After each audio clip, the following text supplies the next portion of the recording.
The government have announced huge changes to how the Irish rental system will work. This will include the extension of rental pressure zones all over the country, as well as new minimum duration tenancies of 6 years. But what exactly is in the proposals and how will they work? The government was considering scrapping rental pressure zones or RPZs.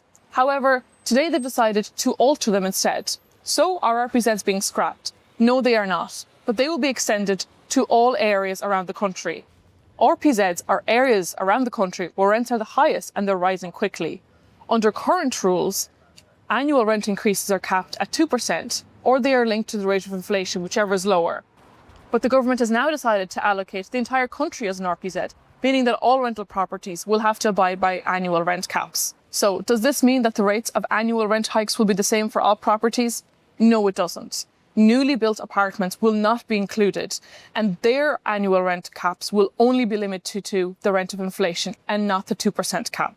The government hopes that this will incentivise the building of more rental apartments. There is also talk about resetting rents, but what does this mean? So the new changes will kick in from the 1st of March 2026. All tenancies created after that will be set for around 6 years. And during those 6 years, small and large landlords will be limited in the reasons that they can evict their tenants. However, after those 6 years, they will be able to reset their rents to market rates. Who decides the market rates? The landlord will, and these will not be monitored in any way by government. So who will decide what is a market rent? The market will decide, and the landlord setting the rent will ultimately decide how much they want to charge. However, if the tenant believes that this is too high, they can bring this to the Residential Tenancies Board, the RTB. For the first time, all landlords will not be treated the same. The government has now defined what is a small landlord. This is a landlord with 3 tenancies or less, and a large landlord, which is a landlord of 4 tenancies and more.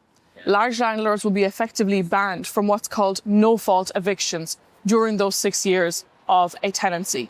This means that if a tenant is being evicted for reasons that are not their fault, such as selling the property, or if a landlord's family want to move in, that will no longer apply to them if they're living in a property that is owned by a large landlord. However, smaller landlords will still be able to evict their tenants, but it'll also be on restricted grounds. And now for the big question. Will these new changes work, and will they bring down rents for tenants? The proposals have been met with fury from the opposition, with TD saying that this will mean only rents are going to go up in the next couple of years because landlords will be able to reset rents. However, Housing Minister James Brown is insisting that as a result of these changes to the rental sector, it'll mean more apartments are built to rent.